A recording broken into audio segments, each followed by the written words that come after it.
Super soft એવા ગુજરાતી બટેટા વડા એકદમ ઈઝી અને સિક્રેટ ટિપ્સ સાથે. ચલો જોઈએ.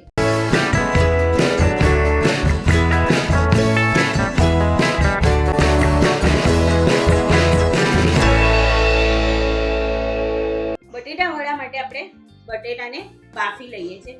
જ્યારે પણ આપણે કોઈ પણ પૂરણ માટે બટેટા બાફતા હોઈએ ત્યારે એને જો આપણે વરાળમાં બાફીએ તો એનો સ્વાદ ખૂબ જ સરસ આવે છે અને પૂરણ પણ ખૂબ જ સરસ થાય છે. બટેટા મોટા હોય તો એને 2 ટુકડામાં કાપી લેવાના છે.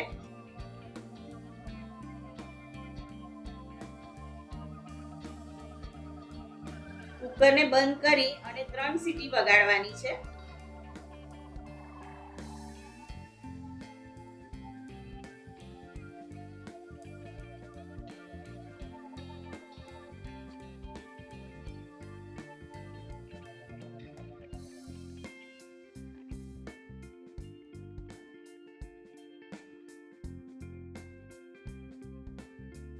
બટેટા બફાઈ ગયા છે. એને છાલ કાઢી અને માવો કરી લીધો છે. હવે આપણે બટેટાનો વઘાર કરીએ. આપણે અત્યારે બટેટા વડાનો વઘાર કરવા જઈ રહ્યા છે. મેં તમને જેમ કીધું એમ બટેટા તમે વરાળમાં બાફશો તો તમારો માવો એકદમ સરસ બનશે બટેટાનો અને ટેક્સચર પણ એકદમ મસ્ત આવશે. તો ચલો હવે આપણે વઘાર કરી લઈએ. 2 ચમચી તેલ લઈએ છે. અત્યારે અહીંયા મેં શીંગ તેલ લીધું છે.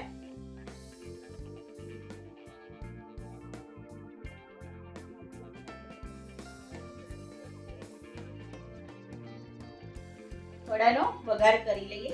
સૌથી પહેલા આપણે 1 ચમચી રાઈ અને જીરું લઈએ છે. અડધી ચમચી હિંગ લઈએ છે. 5 થી 6 લીમડાના પાન લઈએ છે. 1 ચમચી આદુ અને મરચાની પેસ્ટ લઈએ છે.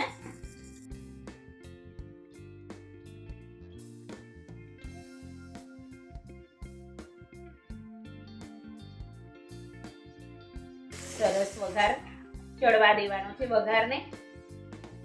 જ્યારે આપણે વડાનો વઘાર કરતા હોઈએ ત્યારે તેલનું પ્રમાણ થોડું માપમાં લેવાનું છે. એથી શું થશે, સ્ટફિંગ એકદમ સરસ રેડી થશે.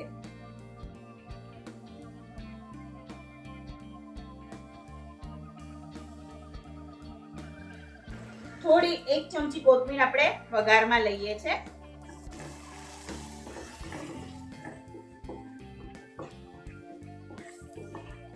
વઘાર તૈયાર છે. હવે આ વઘારને આપણે બટેટાના માવામાં એડ કરી દઈએ. વઘારને બટેટામાં એડ કરી દઈએ.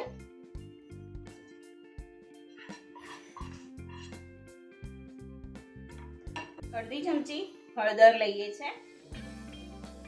અડધી ચમચી ગરમ મસાલો લઈએ છે. અડધી ચમચી સાકર લઈએ છે. અત્યારે આપણે ગુજરાતી વડા બનાવી રહ્યા છે એટલે આપણે સાકરનો ઉપયોગ કરીએ છીએ. અડધી ચમચી લીંબુનો રસ લઈએ છે. ફરી પાછી 1 ચમચી કોથમીર લઈએ છે.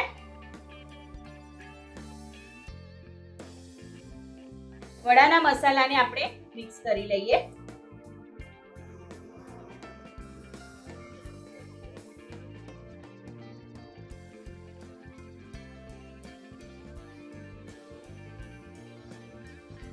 જો તમારી સાથે વાતોમાં હું આમાં મીઠું એડ કરવાનું જ ભૂલી ગઈ. હવે આપણે એમાં મીઠું એડ કરીએ છીએ સ્વાદ પ્રમાણે. જો આવું થાય, બહુ વાતો કરીએ ને તો મીઠું નાખવાનું જ ભૂલાઈ ગયું. હવે આપણે મિક્સ કરી લઈએ. હલકે હાથે મિક્સ કરવાનું છે.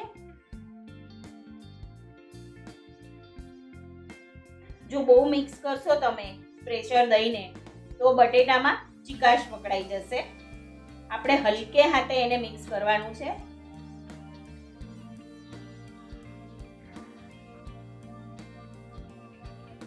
સરસ મિક્સ થઈ ગયું છે. હવે એના ગોળા વાળી લઈએ.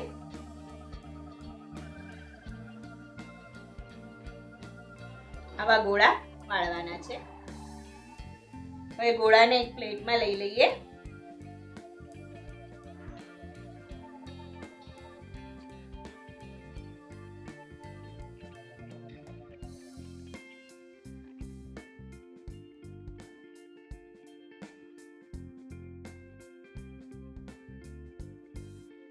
1 કપ ચણાનો લોટ લીધો છે, એને મેં ચાળી લીધો છે. જો આપણે ચાળશું નહીં તો એમાં ગાંઠા રહી જશે. મીઠું લઈએ છીએ સ્વાદ પ્રમાણે. ચાળવાથી એકદમ સ્મૂથ આપણું બેટર રેડી થશે.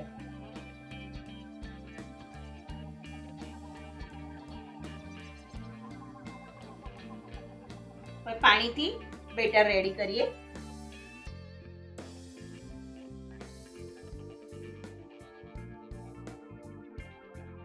પાણી થોડું થોડું એડ કરતા જઈએ છે. જે પ્રમાણે આપણને જોઈએ એ પ્રમાણે એડ કરતા જઈએ છે.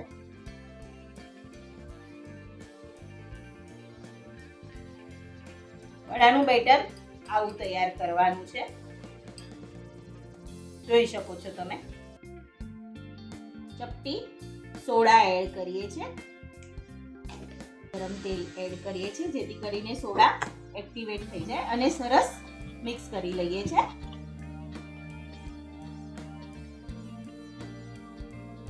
જો ચમચી આપણી આખી કોટ થઈ ગઈ છે. આવું આપણું બેટર હોવું જોઈએ. વડાને તળી લઈએ છીએ. હવે આપણે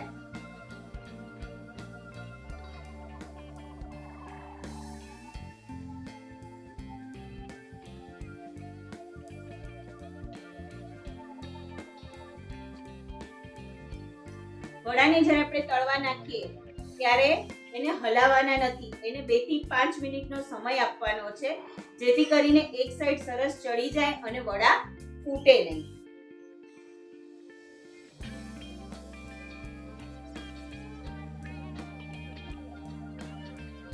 હવે થોડું થોડું આપણે ઉપર તેલ નાખતું જવાનું છે. હવે એને ફેરવી લઈએ.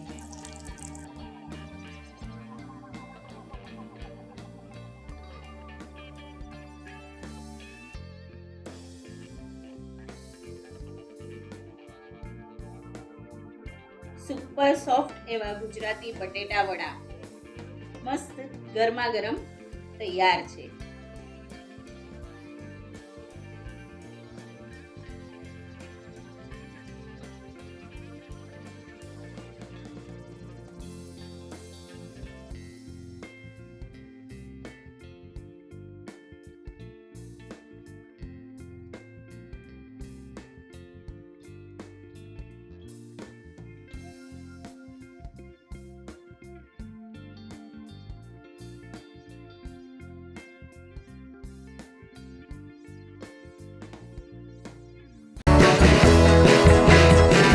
લાઈક કરો, શેર કરો, સબસ્ક્રાઇબ કરો.